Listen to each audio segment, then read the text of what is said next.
Se suponía que sería solo otra hora punta de almuerzo en una hamburguesería local. A las 12:06 p.m., los clientes hacían fila en la caja. Familias, adolescentes, un pastor, incluso un presentador local de noticias. Buscando comer algo rápido, detrás del mostrador estaba Deshaun Miller, de 27 años. Callado, eficiente, sin nada destacable. Pero nadie sabía que el hombre que servía sus papas fritas y batidos llevaba los últimos 6 meses en una espiral descendente. No solo estaba enojado con su jefe, no solo estaba cansado de ser ignorado. Creía que todo el pueblo lo había fallado, y hoy había llegado con un plan, un ingrediente en la salsa, un lote de carne. Justo la cantidad de veneno suficiente para ser indetectable hasta que fuera demasiado tarde. En menos de una hora, ambulancias abarrotaban el estacionamiento. Al caer la noche, 7 personas estaban muertas, y lo que la policía encontró en la taquilla de Deshaun dejó impactados incluso a los detectives más curtidos. ¿Por qué lo hizo? ¿Quién era su verdadero objetivo? ¿Y qué revelaba la nota encontrada en la basura detrás de la freidora sobre la rabia que alimentó esta masacre? Esta es la historia de un hombre al que el mundo desestimó. Un pueblo demasiado ocupado para notar las señales de advertencia y el turno de comida rápida, que se convirtió en una matanza que nadie vio venir. Exactamente a las 12:06 p.m.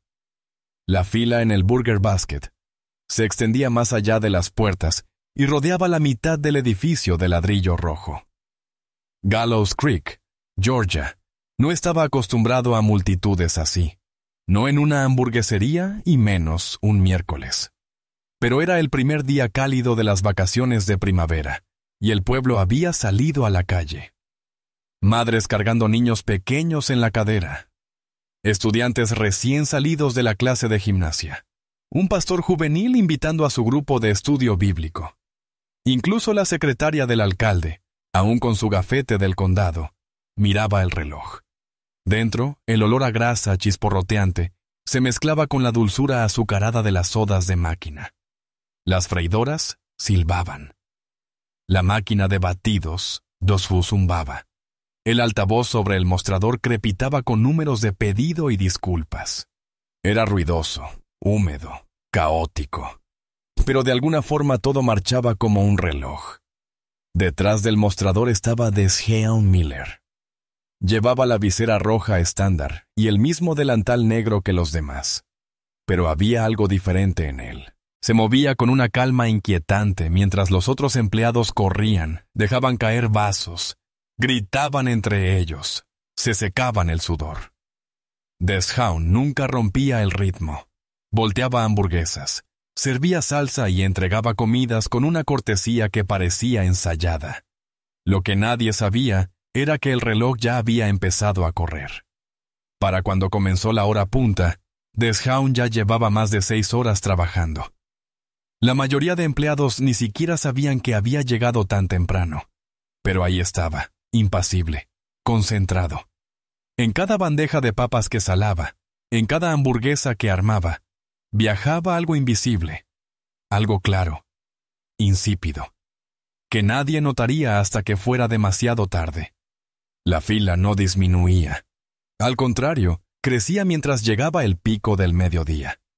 Los niños pedían salsa extra. Los adolescentes se inclinaban sobre el mostrador exigiendo papas recién fritas. Y Deshaun sonreía a todos. Ofrecía un chorrito extra aquí, un amable que disfrute allá. Sus manos se movían rápido, con eficacia, como si lo hubiera hecho 1000 veces antes. Pero afuera, más allá del ruido de los sobres de ketchup y el burbujeo de las sodas, algo más comenzaba a suceder. Un niño, de no más de 8 años, empezó a tambalearse mientras esperaba junto al parque infantil frente a la calle. Su hermana le tiró de la manga, confundida. Su madre, distraída con el teléfono, no notó cómo las rodillas de su hijo cedían. Aún no. Dentro, los empleados no se enteraban. Estaban ahogados en pedidos. El gerente general gritó algo desde la cocina. Un nuevo empleado dejó caer una bandeja de aros de cebolla. Aún así, Deschamps se movía con la facilidad de un veterano. Un pie detrás del otro, siempre firme. La precisión de su servicio hacía parecer que le importaba, pero no era así. Para cualquiera que mirara, era solo otra hora de almuerzo. Pero el reloj decía otra cosa. Desde el momento en que Deschamps entregó la primera bandeja envenenada hasta que el primer niño cayera, pasarían solo 17 minutos. Deschamps Miller se había convertido en parte fija del Burger Basket. Durante casi 3 años, estuvo en la caja o en la línea. Misma visera roja, misma expresión vacía.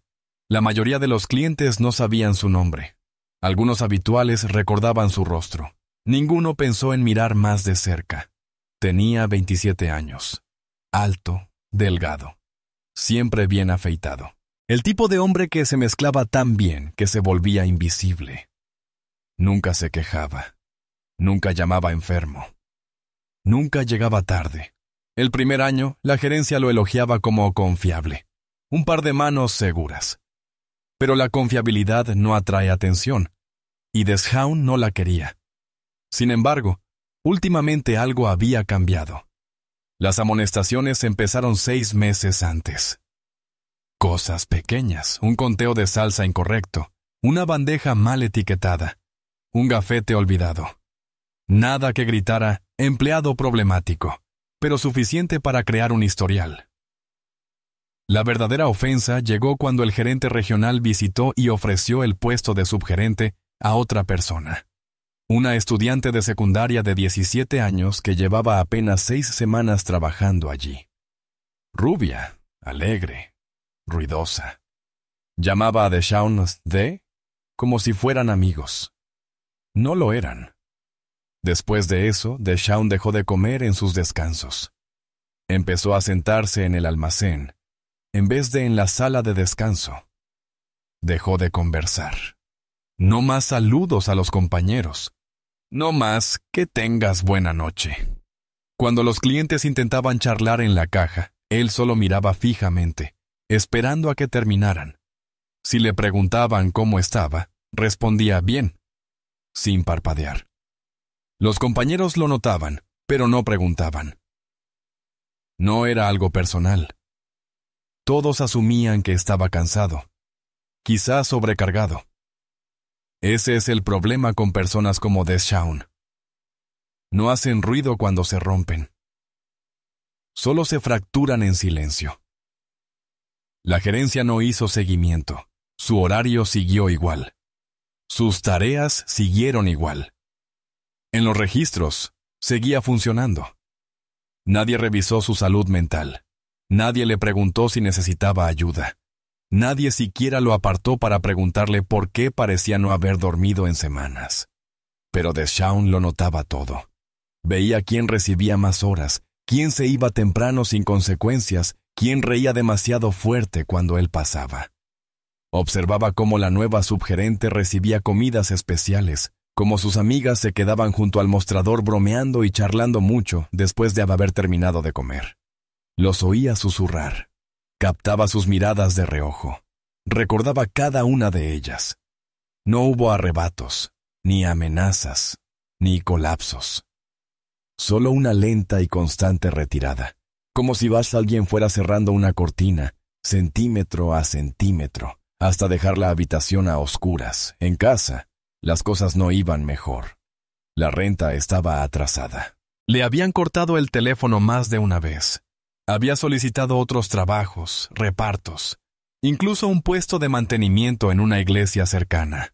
Nadie lo llamaba de vuelta o, peor aún, algunas entrevistas terminaban con una sonrisa educada y una promesa falsa. Nos pondremos en contacto. Comenzó a llevar cuadernos al trabajo, escribiendo durante los descansos, tecleando mensajes en su teléfono que nunca enviaba. Un compañero de trabajo llegó a ver un archivo en su pantalla titulado Endgame, pero asumió que era un videojuego. Nadie pensó que Deschamps tuviera algo que decir. Se equivocaban. Todo comenzó antes del amanecer.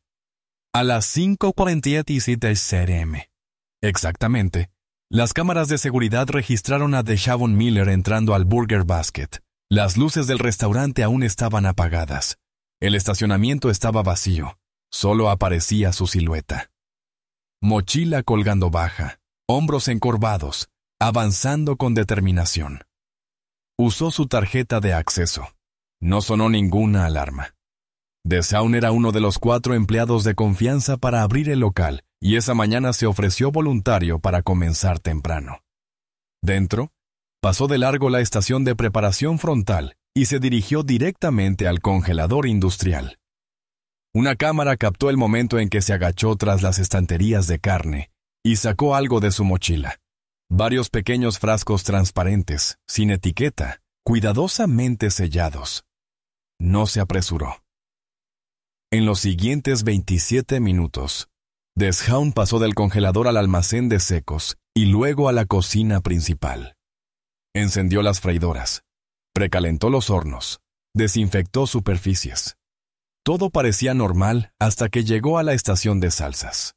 El orgullo del Burger Basket era su salsa casera para mojar, una mezcla cremosa y ácida que los clientes ponían en todo.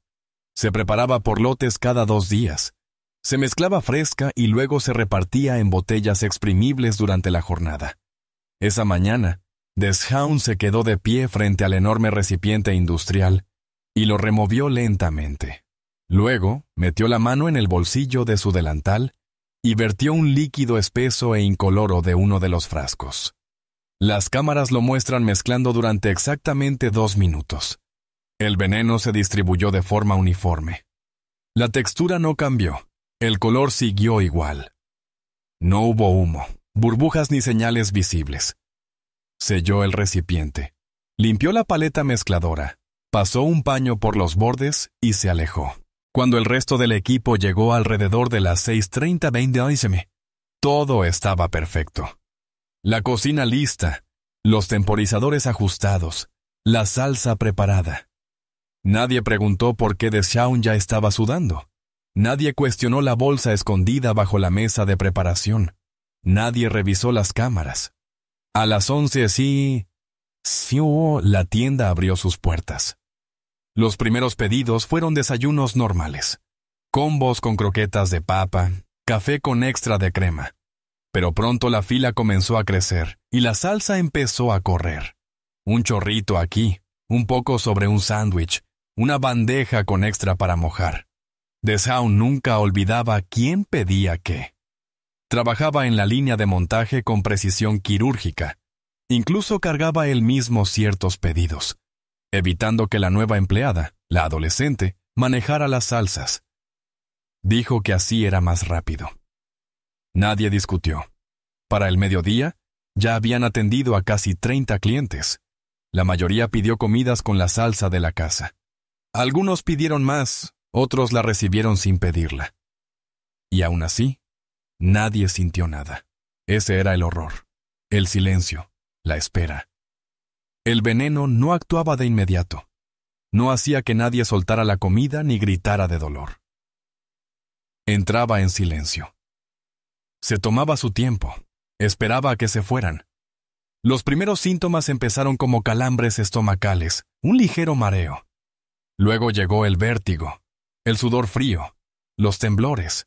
Algunos pensaron que era golpe de calor, otros culparon al sol. Pero no lo era, era la receta de Deshaun. Había convertido la cocina en un arma silenciosa. A las 12:40 am. El parque frente al Burger Basket estaba lleno de risas. Las vacaciones de primavera habían sacado a los niños del pueblo, y los padres agradecían la distracción. Los bancos estaban ocupados por madres bebiendo café en helado. La gravilla bajo los juegos estaba gastada por las zapatillas y pies pequeños. En medio de todo, 2 hermanos, Jamal y Ava Carter, de 8 años, corrían alrededor de las barras. Acababan de almorzar, 20 minutos antes, Su madre les había pedido lo de siempre: mini hamburguesas de pollo con extra de salsa y un batido de fresa para compartir. Deshaun les había entregado la bandeja personalmente. Recordó sus nombres, Les sonrió y les dio una taza extra de salsa gratis. Ahora Ava estaba sentada en un columpio de neumático sonriendo a su hermano, que intentaba subir una cuerda. Pero Jamal no sonreía. Sus manos resbalaron, sus rodillas cedieron. La cuerda giró bajo él y cayó de golpe sobre la gravilla. Al principio su madre pensó que estaba jugando, pero no se movió. Lo llamó. No respondió. Y entonces comenzó a vomitar. No un poco, sino de forma violenta y continua. Todo su cuerpo convulsionaba. Su rostro se tornó gris. Ava gritó. Su madre corrió. Dejó caer su bolso. Tomó la cara de Jamal entre sus manos. Le temblaban mientras buscaba su teléfono. Marcó el 911, llorando en el auricular. Pero no terminó la llamada. A mitad de frase, su voz se arrastró. Su cuerpo se dobló hacia adelante. El teléfono cayó a la gravilla. Ella se desplomó sobre su hijo. Al otro lado del parque, otros niños empezaron a toser. 2 pequeños cerca del tobogán lloraban sin parar. Un niño se agarró el estómago y vomitó sobre su camiseta. Los padres notaron el patrón casi al instante, pero no podían entenderlo. ¿Qué estaba pasando? ¿Golpe de calor? ¿Un virus? Un hombre cargó a su hija y corrió hacia su camioneta para llevarla al hospital él mismo. Otra mujer hizo señas a un coche del sheriff que pasaba. La operadora del 911 diría más tarde que fue como si se rompiera una represa. En menos de 5 minutos, las líneas de emergencia estaban saturadas con las mismas palabras de pánico. Mi hijo está vomitando. No despierta. Ayúdenos. Los paramédicos llegaron a una escena que parecía de guerra química. Entraron al parque con trajes protectores, sin estar seguros de qué estaban tratando. Niños yacían inertes en el suelo, adultos vomitaban en la hierba. Un oficial intentó abrir la parte trasera de una ambulancia, pero se dobló sobre sí mismo. Su compañero lo arrastró detrás de un árbol para despejarle las vías respiratorias. El hospital, a solo 1 milla de distancia, ya se estaba llenando. Para cuando llegó la segunda ambulancia, Jamal Carter no respondía. Eva había dejado de llorar. Sus manos temblaban demasiado para limpiarse la cara. Los paramédicos preguntaron quién había comido dónde. Fue entonces cuando un susurro se convirtió en un grito. El Burger Basket. Todos. Cada niño que colapsó. Cada padre que vomitó. Todos venían de almorzar allí. Y dentro del restaurante, Deshaun Miller seguía en la línea, entregando salsa, moviéndose como si nada hubiera pasado. Afuera, los niños cayeron primero. Pero no serían los últimos. Dentro, el ambiente no había cambiado. Al menos no todavía. Los clientes seguían llenando el mostrador. Las órdenes seguían apareciendo en los monitores.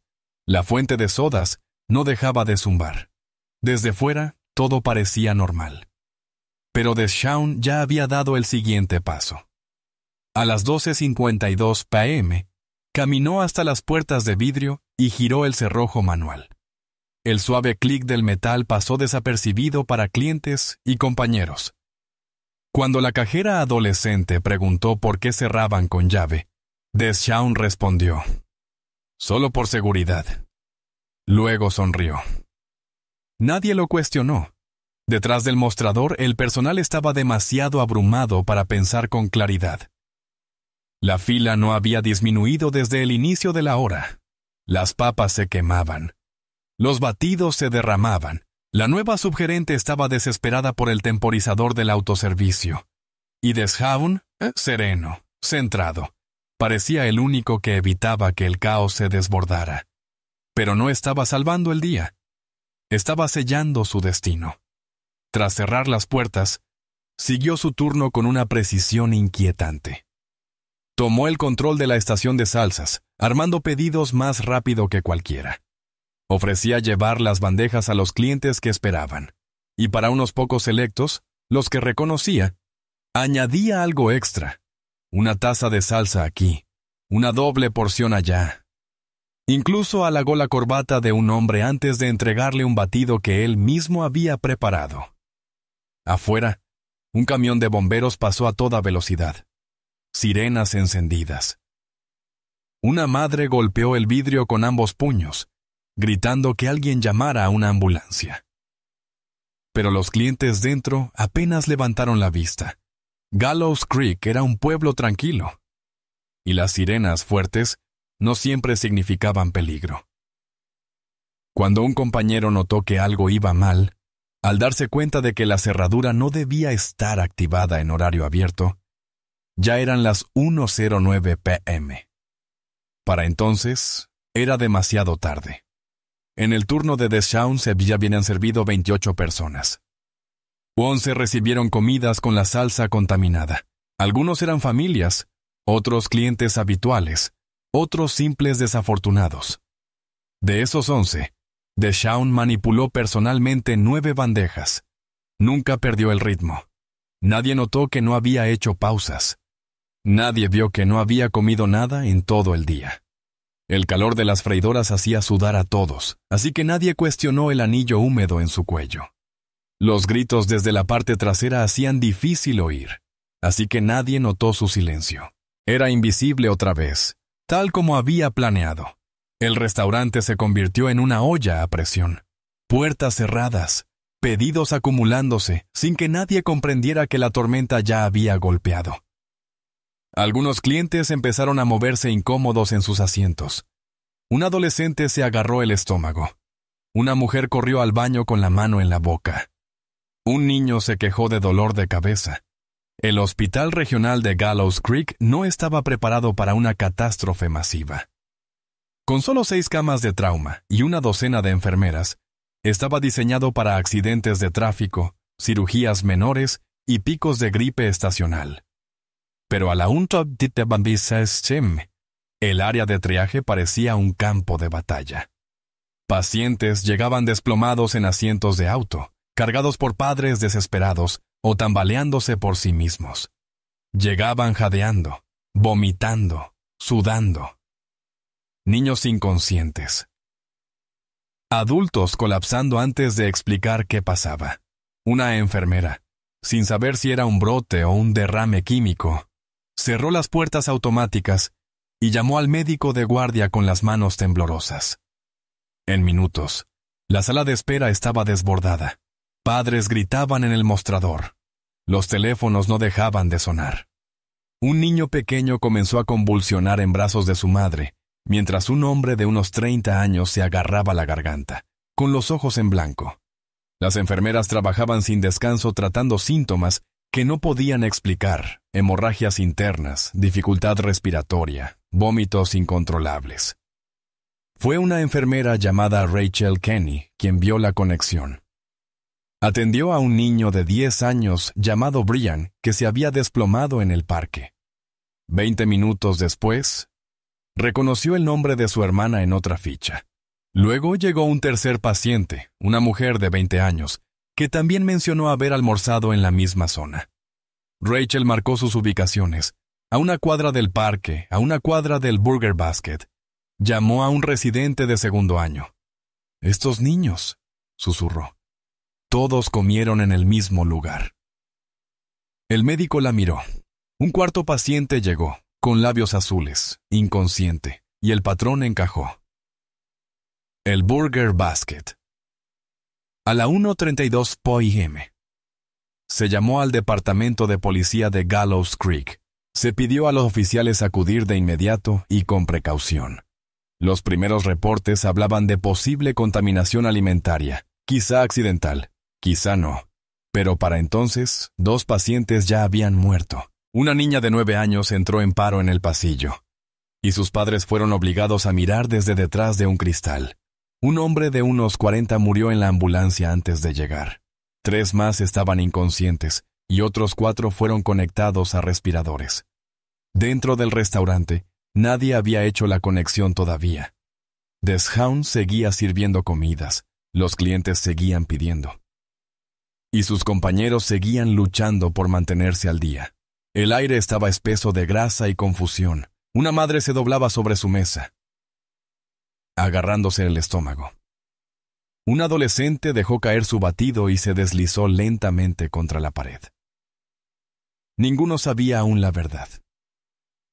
Pero el hospital del pueblo sí. Y para cuando el primer oficial llegó a la puerta, apenas minutos después de la llamada de emergencia, la tragedia ya no estaba desarrollándose. El primer oficial en llegar fue el cabo Jacob Ellis, un veterano de 10 años del departamento de policía de Gallows Creek. Cuando llegó al Burger Basket a la 1:31 p.m., el estacionamiento estaba medio lleno, pero extrañamente silencioso. A través de las puertas de vidrio vio a clientes sentados en las cabinas, muchos encorvados, pálidos. Una mujer estaba junto a la máquina de refrescos, sujetándose de la pared para no caer. Nadie salió a recibirlo. Ellis intentó abrir la puerta principal. Estaba cerrada. Golpeó una vez, con fuerza. Una empleada adolescente se acercó, pero se detuvo a mitad de camino, llevándose una mano al estómago. Detrás del mostrador, Deshaun se giró y cruzó la mirada con él. Luego se agachó bajo la caja registradora, caminó lentamente hacia la puerta y la abrió. Cuando Ellis entró, su bota pisó algo resbaloso. Vómito. Cubría el suelo cerca de los cubos de basura y dejaba un rastro tras el mostrador. El aire estaba cargado de grasa de freidora y algo más, un olor acre de enfermedad, de un lugar que se estaba desmoronando. Los clientes gemían. Una mujer estaba de rodillas junto a la estación de condimentos, sujetándose el abdomen. Un niño yacía acurrucado en una cabina, inmóvil. La cajera adolescente lloraba en silencio con las manos temblorosas mientras intentaba repartir servilletas. Ellis pidió refuerzos médicos y comenzó a avanzar hacia el mostrador. Fue entonces cuando una mujer embarazada dio un paso adelante, tambaleante. Se apoyó en la superficie laminada, con los nudillos blancos y el rostro empapado de sudor. Miró fijamente a Deshaun y susurró: «¿Qué hiciste?». Luego sus ojos se pusieron en blanco. Su peso se desplomó sobre el mostrador, y después al suelo, con un golpe sordo que resonó en todo el local. Por un instante, todo se detuvo. Ellis corrió hacia ella, resbalando sobre el vómito. Se arrodilló a su lado, comprobó el pulso, respiraba con dificultad, su cuerpo convulsionaba. Detrás, escuchó una bandeja caer al suelo. Luego otra. La gente se levantaba tambaleándose. Un hombre vomitó sobre los asientos de la cabina. Un adolescente intentó arrastrarse hacia la puerta, pero colapsó antes de llegar. Una niña gritó desde el pasillo del baño. Y luego silencio. En medio de todo estaba Deshaun, aún sosteniendo una bandeja con una hamburguesa, papas fritas y un batido. Miró a Ellis, ladeó ligeramente la cabeza y dijo con voz calma, mecánica, como recitando una línea ensayada: «¿Quiere probar el combo?». Ellis, furioso, le ordenó levantar las manos. En cuanto se le identificó como el presunto responsable del envenenamiento, el protocolo cambió de rescate a contención. Los oficiales lo rodearon con cautela, armas enfundadas pero dedos tensos. Deshaun no huyó, no protestó, no preguntó por qué. Simplemente puso ambas palmas sobre el mostrador y esperó, como si aguardara un aplauso. Ellis dio la orden. Deshaun sonrió. Fue la primera y última expresión que mostró. 2 agentes se acercaron con esposas. Uno le tomó la muñeca izquierda, el otro la derecha. Pero antes de que pudieran cerrarlas, ocurrió algo inesperado. El oficial Jeremy Haynes, el más joven de los dos, vaciló ligeramente. Soltó la muñeca de Deshaun y se llevó la mano al estómago.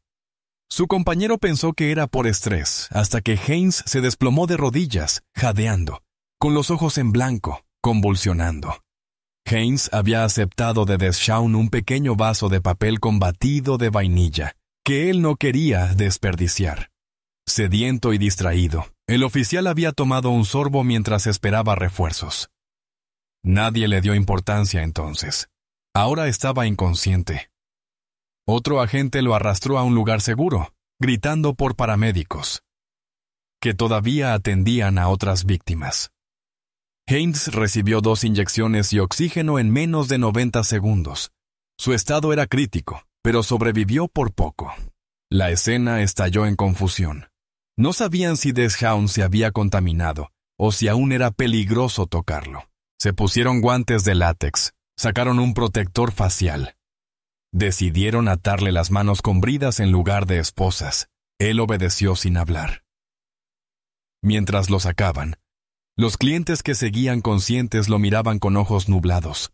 Un hombre lo insultó, otro le lanzó un vaso vacío que rebotó en su hombro. Él no reaccionó, no parpadeó. Para algunos, parecía orgulloso. Afuera, el estacionamiento era ahora una zona de triaje. Se levantaban carpas médicas. Camillas cubrían la ápera. Cinta policial amarilla dividía la propiedad. Furgonetas de noticias se instalaban al otro lado de la calle. Helicópteros sobrevolaban. Deshaun fue subido a un coche patrulla bajo fuerte custodia. La prensa aún no sabía su nombre, pero pronto lo sabría todo el país. Iba en el asiento trasero, mirando al frente, todavía con el uniforme y la visera roja. Más tarde, la visera aparecería en el suelo del coche, rota en 2. Nadie supo cuándo o por qué la rompió. En la comisaría, dio su nombre completo sin dudar. No pidió abogado, no ofreció resistencia, no negoció. Pidió agua. Cuando se la ofrecieron, la miró un momento y la dejó a un lado. Intacta. El arresto fue limpio en lo técnico, pero lo que siguió... El pánico, el trauma, el oficial envenenado. No lo fue. Deshaun había hecho su último movimiento con el batido. El Burger Basket fue evacuado a las 2:10 p.m. Los EMT sacaron al último cliente semi-inconsciente mientras los equipos de materiales peligrosos entraban. El restaurante, antes alegre, con sus dibujos de hamburguesas y cabinas pegajosas, ahora parecía una zona de desastre. Había vómito bajo las mesas, comida sin tocar aún humeantes, bandejas a medio comer. Pero los investigadores no se fijaban en lo que quedaba a la vista. Buscaban lo que había estado oculto. La primera parada fue el congelador industrial. Uno de los oficiales mencionó haber visto a Deshaun entrar allí temprano esa mañana, mucho antes de que llegara cualquier miembro del personal. Las cámaras confirmaron la hora. 5:37 m. Deshaun entra al congelador con una mochila llena. A las 6:02 sale sin nada en las manos. Dentro, el aire era lo bastante frío para quemar la piel, pero el verdadero escalofrío estaba en el silencio. Los detectives abrieron las cajas de carne, revisaron los botes de condimentos y levantaron cajas de hamburguesas selladas. Por un momento nada parecía fuera de lugar, hasta que un oficial, al mover una caja de aros de cebolla congelados, derribó una bolsa de plástico pegada a la pared. Dentro había 5 frascos, transparentes, sellados, etiquetados a mano con pequeños números del 1 al 5. Más tarde se identificó el contenido como un compuesto derivado de un conservante industrial modificado con estabilizadores tóxicos.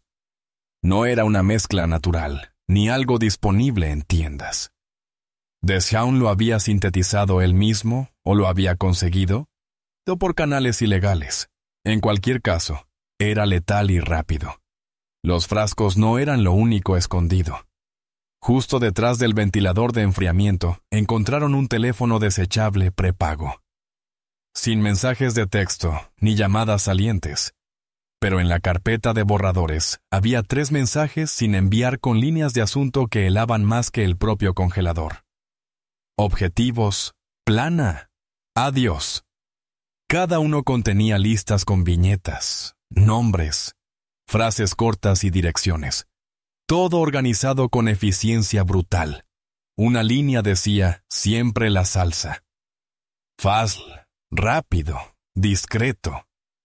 Otra, si no quieren escuchar el dolor, se los daré de comer. Aún más inquietante fue lo que hallaron en la taquilla de empleado de Deshaun, la única que estaba cerrada. Tras forzarla, encontraron un cuaderno de espiral con la tapa manchada de salsa seca. Dentro, 37 páginas de notas escritas a mano. En la primera página, un título subrayado con marcador negro. Ustedes me alimentaron con miseria, yo se la devolví. El manifiesto era parte diario, parte plano, parte explosión emocional. Registraba años de agravios percibidos, compañeros que se burlaron de él, gerentes que lo pasaron por alto, clientes que lo ignoraron. No era un escrito incoherente, era metódico, organizado, escalofriantemente claro. En una página listaba químicos y sus efectos, dosis estimadas, temperaturas de almacenamiento. En otra, dibujaba el plano de la cocina marcando las zonas con mayor visibilidad y las estaciones que permitían mezclar sin ser visto. En letras mayúsculas, subrayado 3 veces, escribió: «Dales de comer lo que me dieron a mí». La policía embaló todo. Los frascos, el teléfono desechable, el manifiesto. No eran solo pistas, eran la confesión. Probaban planificación, premeditación, malicia y, lo más aterrador, lucidez. Deshaun Miller no había perdido el control en un momento de ira. Lo había diseñado todo. Desde el veneno hasta los clientes seleccionados y el turno que se ofreció a cubrir. Cada parte había sido coreografiada en silencio. La lista no era larga, pero sí precisa.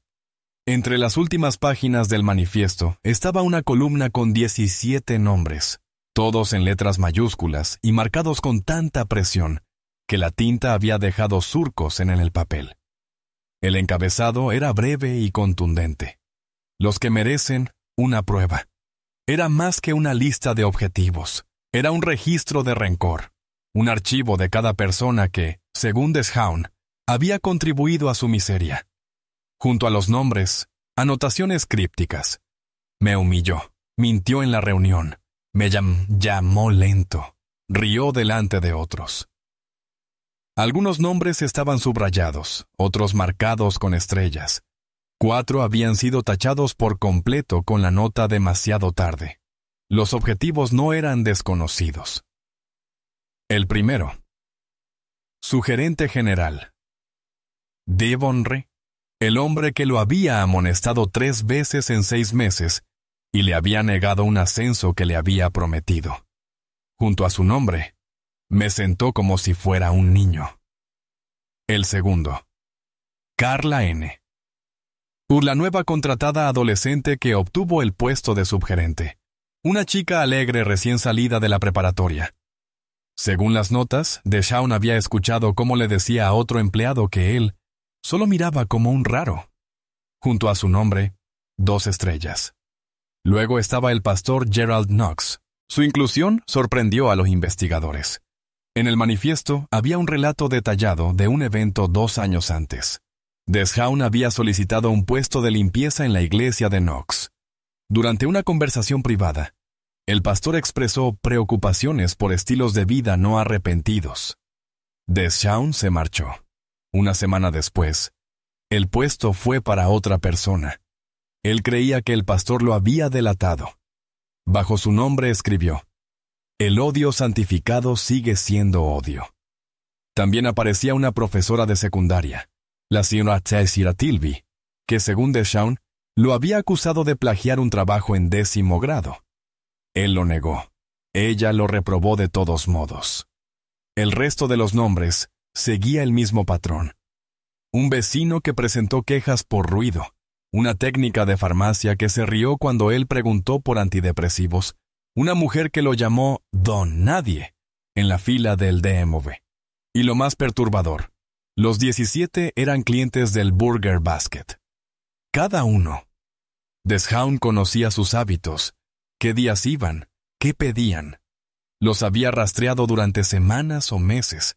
Algunos iban todos los martes, otros pedían salsa extra, algunos solo para llevar. Él recordaba. Y ese miércoles, los 17 fueron atendidos. Algunos eran clientes habituales, Otros entraron por casualidad ese día. Todos consumieron la salsa envenenada. Los 17 murieron. No fue al azar ni daño colateral.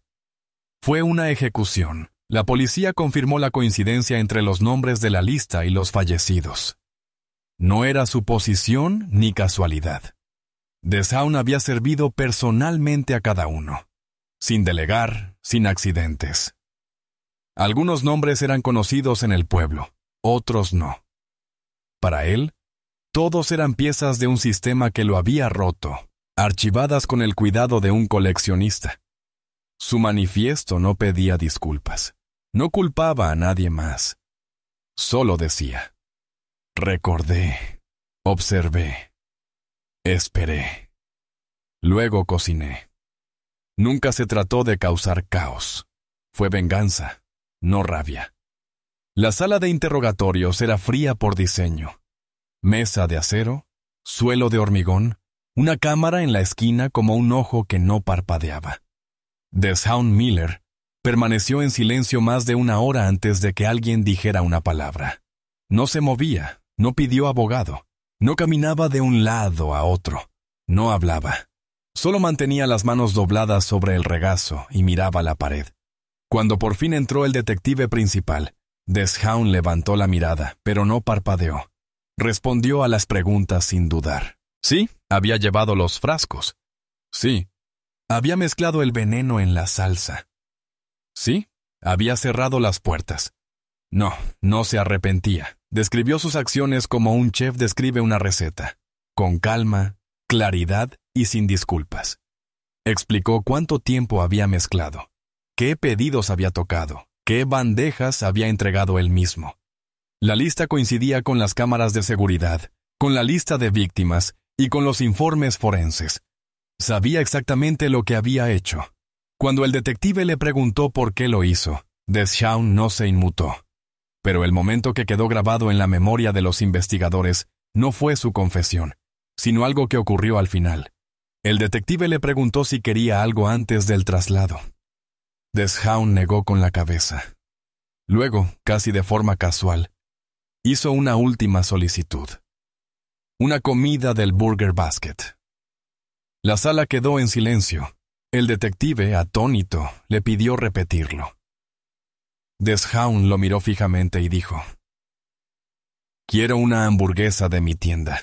Quiero morir como ellos». No sonrió. No hizo muecas. Su tono no era sarcástico. Lo decía en serio. La petición desató un debate en el departamento. No era una última cena oficial. No había ejecución programada ni sentencia dictada. Pero su solicitud heló la sangre. ¿Era una confesión, una provocación, un deseo de morir? La petición fue rechazada. No la repitió. Cuando lo escoltaron a su celda, no protestó. No se resistió. Caminó con la misma calma hueca que había mostrado durante toda la masacre. Una tranquilidad inquietante que ponía nerviosos a los oficiales. En custodia, siguió siendo obediente, callado, educado. Nunca pidió perdón a las familias. Nunca preguntó por las víctimas. No se derrumbó. No mostró remordimiento. Su foto de fichaje mostraba a un hombre que no sonreía ni parecía triste, solo vacío. Psicólogos fueron llamados. Uno lo catalogó como narcisista con rasgos antisociales. Otro dijo que mostraba signos de trauma complejo, rechazo crónico y una rabia profunda disfrazada de desapego emocional. Pero ninguno pudo explicar por qué quería esa última hamburguesa. En los días posteriores al ataque, Gallows Creek se vino abajo.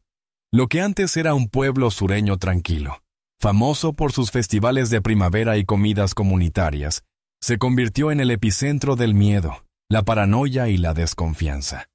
En un lugar donde todos conocían a todos, ahora todos dudaban de todos. La prensa local se volcó por completo. El Gallows Creek Gazette, que solía tener no más de 10 páginas con resúmenes de fútbol escolar y consejos de jardinería, publicó portadas completas sobre Deshaun Miller, su lista de muertes y la cronología de la masacre.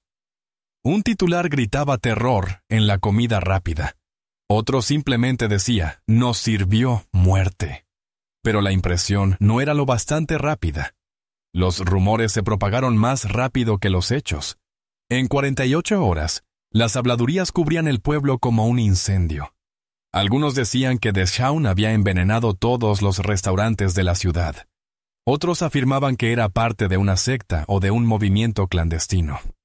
Algunos susurraban que la salsa había sido un experimento gubernamental que salió mal. El pánico no esperó pruebas. Las familias empezaron a boicotear cualquier local con autoservicio. Los comedores estaban vacíos. Las pizzerías cerraron sus persianas. Incluso la cafetería local informó una caída del 70% en sus ventas. Los servicios de reparto estaban saturados. Pero pronto también fueron puestos en duda. ¿Quién preparaba la comida? ¿Quién la empaquetaba? ¿Se podía confiar en alguien? Los padres sacaron a sus hijos de la escuela por miedo a la comida de la cafetería. Se cancelaron picnics de iglesia. Se pospusieron eventos comunitarios. La feria anual de Chili fue suspendida indefinidamente. Y poco después de medianoche, todo ardió. Las cámaras de seguridad de una gasolinera cercana captaron el destello de las llamas a la 1. En minutos, toda la estructura estaba envuelta. El cuerpo de bomberos llegó demasiado tarde para salvar algo, excepto el esqueleto metálico del congelador. El autor del incendio nunca fue identificado. La única pista fue una silueta captada por la cámara, encapuchada, con guantes, desapareciendo en segundos. Sin huellas, sin marcas de neumáticos. Solo el fuego y el silencio que quedó después. Algunos lo llamaron justicia, otros cobardía. Pero nadie lamentó la pérdida del edificio. Lo que lamentaron fueron las vidas dentro de él. 17 vidas. 17 familias destrozadas. Un pueblo destrozado de la forma más pública y brutal imaginable. Y a diferencia de un tornado o una inundación, no fue la furia de la naturaleza.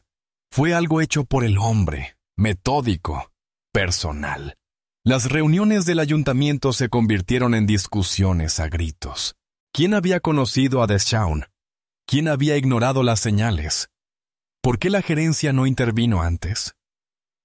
Algunos líderes locales intentaron culpar a la empresa matriz del Burger Basket, pero otros replicaron que fueron los dirigentes del pueblo, los consejeros escolares y los pastores quienes le fallaron. El alcalde pidió calma. La comunidad ofreció oraciones, pero las oraciones no apagan incendios y la calma ya se había perdido. En un mes, 5 restaurantes cerraron para siempre. Una iglesia trasladó sus servicios a Internet. Un grupo local de padres lanzó un compromiso de 0 comida rápida y pidió a las familias comer solo lo que cocinaran en casa. Pero el miedo seguía allí, como grasa pegada a un mostrador. No solo se había envenenado la comida, se había envenenado la confianza. Gallows Creek ya no era el mismo lugar. En el terreno vacío donde antes estuvo el Burger Basket, solo quedaba concreto ennegrecido. Un fantasma de edificio. Un monumento a lo que ocurre cuando el silencio hierve y explota. El funeral del pastor Gerald Knox se celebró 6 días después del envenenamiento. La iglesia comunitaria de Gallows Creek no veía una multitud así desde hacía años. Los coches se alineaban por más de medio kilómetro en ambas direcciones. Se sacaron sillas plegables de los almacenes y se colocaron altavoces afuera para los dolientes que no cabían en el santuario. Dentro, el ataúd reposaba bajo una cruz de rosas blancas. Estaba cerrado.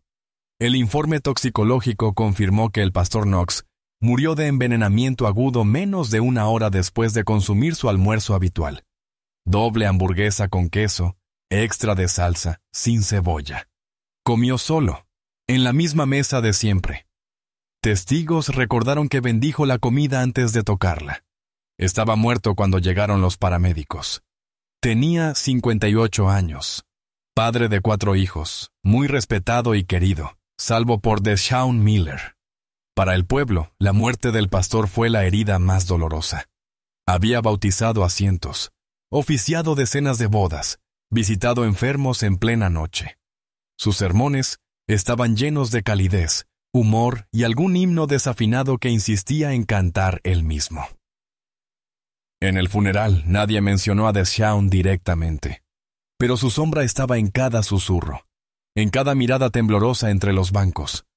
Todos sabían que había incluido al pastor Knox en su lista.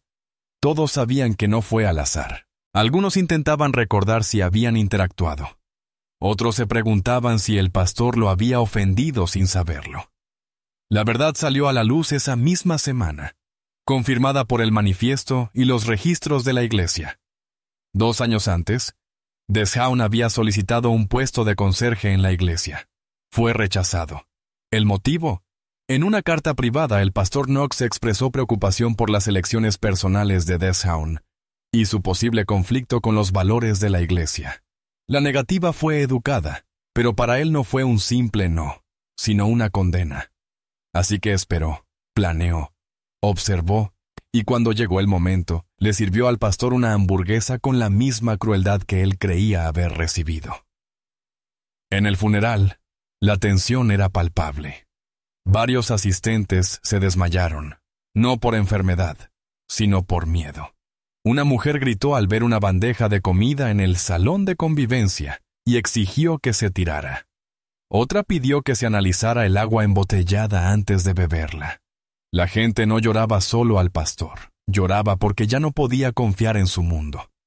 La viuda, Evelyn Knox, se sentó en la primera fila, rígida, pálida, sosteniendo la mano de su hijo menor. Llevaba el anillo de bodas de su esposo colgado del cuello. No habló durante la ceremonia, pero después 3 diáconos la escoltaron discretamente por una puerta lateral. Pocos sabían que, sin querer, había jugado un pequeño papel en la furia de Deshaun. Tras la entrevista de él en la iglesia, le dijo a Gerald que parecía alterado y que no se sentía segura teniéndolo cerca del ministerio infantil. Al día siguiente, fue rechazado. No tuvo intención de hacer daño. No sabía las consecuencias.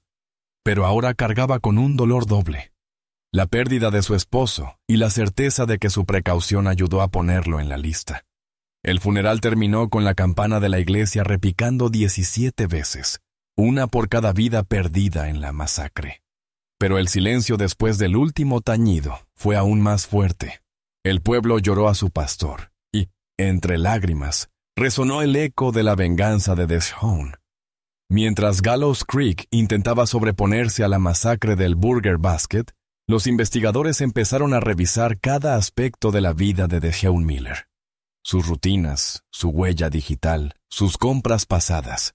Fue entonces cuando surgió un nombre inesperado. Howard Lindley, el farmacéutico más antiguo y de mayor confianza del pueblo. Lindley había dirigido su pequeña farmacia durante más de 3 décadas. No buscaba atención, pero cuando vio la cara de Deshaun en las noticias, llamó a las autoridades de inmediato. La memoria se le quedó grabada, no por algo dramático, sino por lo que le preguntó. Unas semanas antes del ataque, Deshaun había entrado en la farmacia. No era cliente habitual. No se demoró, pero preguntó por 2 cosas específicas: veneno para ratas y conservantes alimentarios. La solicitud no fue ilegal. Lindley no vendía venenos restringidos, y los conservantes que Deshaun compró estaban en la sección de envasado doméstico, normalmente usados para carnes y salsas. La explicación que dio no parecía sospechosa en ese momento. Dijo que era para un proyecto de ciencias. El farmacéutico lo dirigió al estante. Deshaun examinó varios productos, luego eligió 2 que contenían nitrito de sodio y benzoato de sodio. Pagó en efectivo, rechazó el recibo y se marchó sin decir nada más. Cuando la policía revisó las cámaras de la farmacia, se confirmó cada detalle. El video lo mostraba entrando con el uniforme completo, dirigiéndose directamente al pasillo de conservantes, leyendo etiquetas, comparando ingredientes y eligiendo 2 envases pequeños, lo bastante para caber en una sola mano. La hora de la compra coincidía perfectamente con la cronología que los investigadores estaban construyendo. No era casualidad. era un paso temprano de su plan. Los análisis toxicológicos de las víctimas ya habían revelado la causa de muerte: un compuesto químico modificado con elementos de nitritos y benzoatos, ajustado con estabilizadores para ralentizar la digestión y retrasar los síntomas. Ese retraso hacía el veneno más efectivo, permitiendo que las víctimas salieran del restaurante antes de enfermar, dándole tiempo a Deshaun para seguir sirviendo comida sin ser detectado. Se confirmó que los conservantes comprados en la farmacia de Lindley eran los mismos ingredientes base usados en el compuesto hallado en los cuerpos. Esta visita, aunque breve, se convirtió en una pieza clave de la investigación. Demostraba premeditación, intención y planificación. Deshaun no actuó por impulso. Se tomó el tiempo de reunir materiales, probar reacciones y elegir un método que pasara inadvertido hasta que fuera demasiado tarde. La compra fue deliberada. La coartada, ensayada, no necesitó robar ni forzar nada. Compró la muerte en un mostrador y la envolvió en la mentira de un experimento escolar. Los investigadores añadieron el video de la farmacia a las pruebas, junto con el manifiesto, el escondite del congelador y su historial de búsquedas en línea. Pintaba un retrato escalofriante. Deshaun sabía exactamente lo que hacía, y había empezado a prepararlo semanas antes. No hubo arrebato, ni colapso, ni descenso visible a la locura. Solo una estrategia silenciosa. En los documentos judiciales, la Fiscalía citó esta visita como una de las primeras y más claras señales de premeditación. Para el pueblo, marcó un cambio profundo en la comprensión de la tragedia. Deshaun no había estallado por la presión. Había construido su plan ingrediente por ingrediente, empezando por un estante que la mayoría pasa de largo sin pensar. El recuerdo de un farmacéutico se convirtió en la chispa que reveló toda la magnitud del crimen. Los funerales apenas habían terminado cuando comenzaron las demandas. En 2 semanas, las familias de las 17 víctimas presentaron demandas civiles contra la empresa matriz de la cadena de comida rápida, alegando negligencia grave, homicidio culposo y no prevenir un daño previsible. No era solo dolor, era un reclamo de responsabilidad. En el centro de las demandas había un patrón condenatorio. Varias señales de advertencia sobre Deshaun Miller habían sido ignoradas o desestimadas en silencio por la gerencia corporativa. Documentos obtenidos durante el proceso mostraban que Deshaun había presentado múltiples quejas por escrito a recursos humanos en el último año, describiendo sentimientos de aislamiento, acoso laboral y problemas de salud mental. Una nota decía: «Nadie me ve aquí. Me siento como un fantasma». Otra advertía: «Si pasa algo, no digan que no lo vieron venir». Ninguna fue atendida. Correos internos revelaron que sus supervisores lo habían amonestado 2 veces en 6 meses, por desapego emocional y falta de espíritu de equipo, pero nunca lo remitieron a un consejero o a un programa de bienestar corporativo. Un gerente incluso bromeó en un correo que Deshaun era raro, pero inofensivo. Esa frase se convirtió en un punto de tensión en el juicio. Los abogados de las familias argumentaron que la degradación de Deshaun no fue repentina, estaba documentada, era visible, y se permitió que empeorara en un entorno que valoraba la velocidad sobre la humanidad, la eficiencia sobre la empatía. Alegaron que, al no actuar ni siquiera realizar una evaluación de salud mental, la compañía permitió que una bomba de tiempo siguiera activa, y esa bomba explotó en plena hora de almuerzo. La indignación pública no se detuvo en el tribunal. Manifestantes se reunieron frente a las oficinas corporativas con carteles que decían: «Aliméntennos con verdad y sangre» en sus bandejas. Antiguos empleados de otras sucursales comenzaron a hablar de forma anónima, describiendo una cultura de negligencia donde las quejas de salud mental se archivaban y nunca se revisaban. En redes sociales surgieron hashtags como Julia's Burger Bloodshed y Julia's Justice for Gallows. Medios nacionales llegaron al pueblo. Padres de víctimas aparecieron en programas de entrevistas. Una madre levantó la foto de su hija de 10 años y dijo: Ella murió porque nadie escuchó a un hombre que gritaba en silencio. La corporación emitió un comunicado formal expresando condolencias y prometiendo una revisión interna completa. Pero la respuesta fue recibida con escepticismo. Su estrategia de relaciones públicas incluía planes para reforzar los protocolos internos de denuncia, ofrecer capacitación en salud mental y cerrar temporalmente todas las sucursales del sureste para revaluación. Pero el daño ya estaba hecho. En privado, el equipo legal se apresuró hasta llegar a acuerdos. Ofrecieron compensaciones millonarias a las familias con cláusulas de confidencialidad. Algunas aceptaron, otras rechazaron, decididas a seguir la lucha públicamente. El fiscal del distrito, en una conferencia de prensa, calificó la tragedia como una masacre nacida del silencio. Aclaró que, si bien DeShawn era el único penalmente responsable, el entorno que le permitió operar sin ser detectado tenía una culpa moral. En Gallows Creek, las demandas profundizaron la división. Algunos exigían justicia desde arriba. Otros temían que la atención mediática estuviera convirtiendo su ciudad en un titular en lugar de un hogar. El logo corporativo fue retirado de los restos calcinados del restaurante, pero la marca, para el público, ya estaba destruida. El juicio de DeShawn Miller fue breve. No por falta de peso, sino por falta de resistencia. Se declaró culpable de todos los cargos. 17 homicidios en primer grado, 11 intentos de homicidio. Cada cargo se leyó en una sala tan silenciosa que parecía hueca. DeShawn permaneció inmóvil, manos hasta los costados, mientras el secretario repetía el nombre de cada víctima. Algunos familiares lo miraron, otros no pudieron.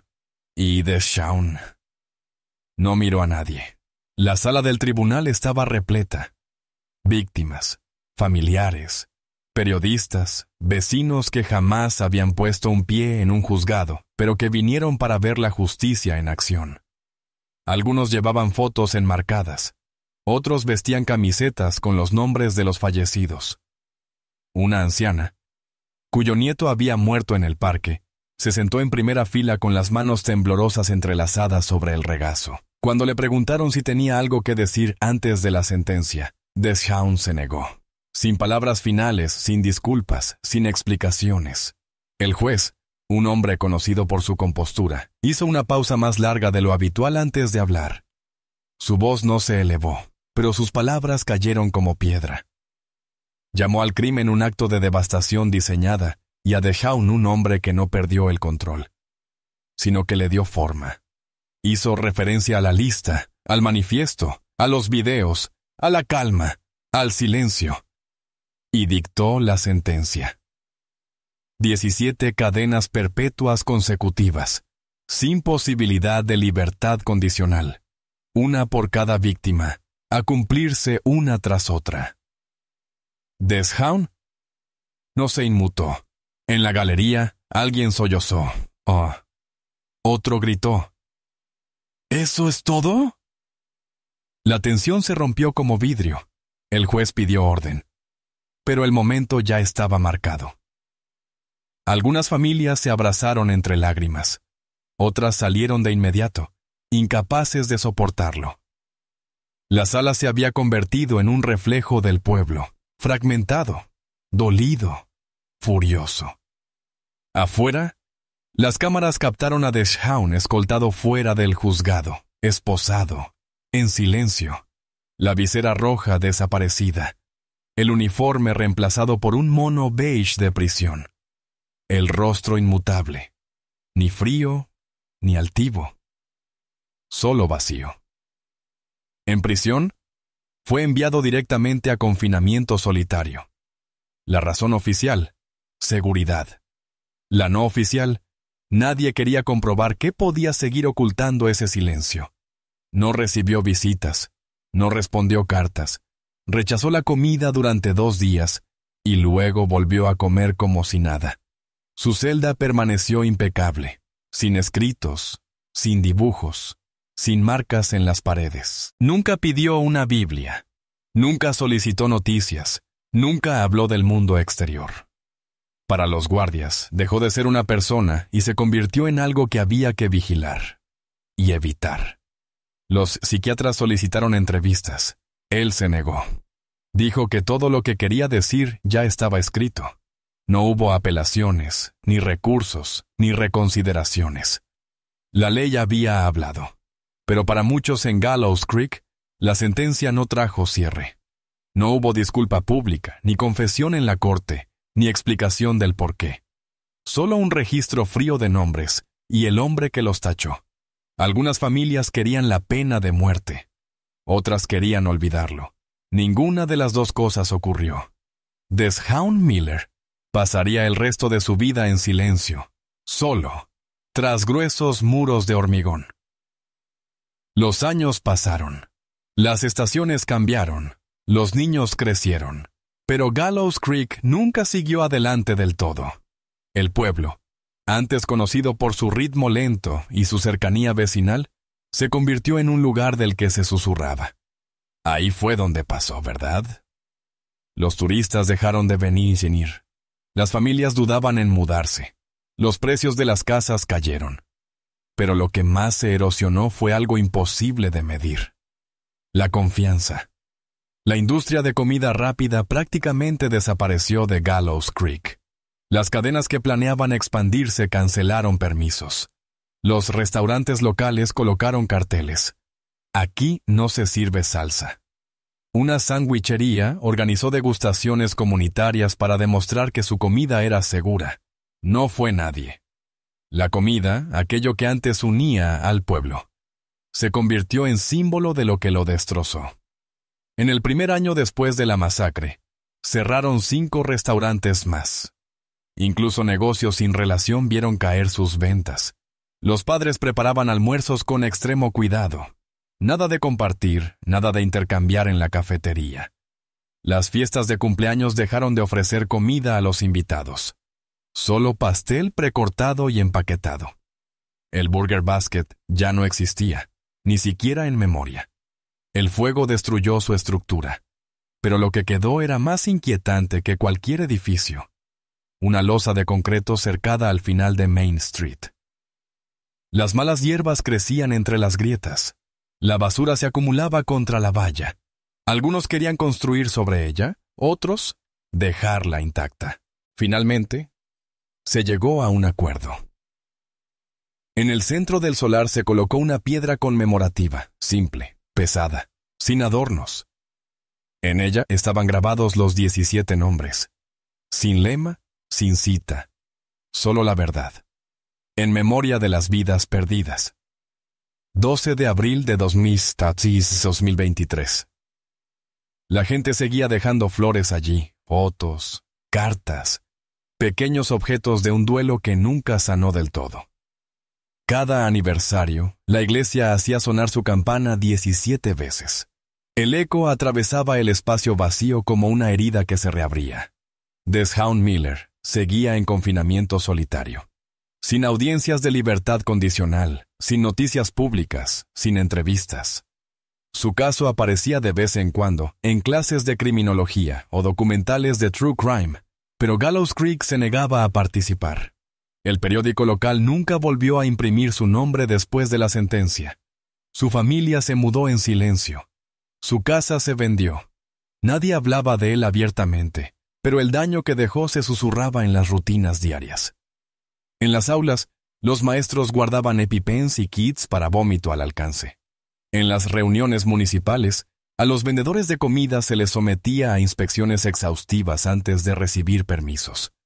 En los hogares, se contaba la historia de lo ocurrido, no con odio, sino con precaución, como una leyenda para advertir, no para explicar. La FDA emitió nuevas regulaciones sobre la venta y supervisión de ciertos conservantes. El caso provocó reformas estatales en seguridad alimentaria, procesos de contratación y monitoreo de salud mental en cadenas corporativas. Pero para Gallows Creek, esos cambios llegaron demasiado tarde. Las heridas no eran hipotéticas. Tenían nombres, rostros, sillas vacías en las mesas. La receta de la salsa de Deshaun, aquella que alteró, convirtió en arma y sirvió con tanta precisión fue prohibida para siempre. La FDA selló la fórmula, clasificándola como no reproducible y restringida para entrenamiento forense interno. Y así terminó todo. Con un pueblo que antes se reunía para batidos y noches de hamburguesas, ahora evitando incluso la idea de comer juntos. Habían sido alimentados con un horror que no vieron venir. Y incluso años después, Gallows Creek seguía sin poder digerir lo que pasó. No del todo. Nunca.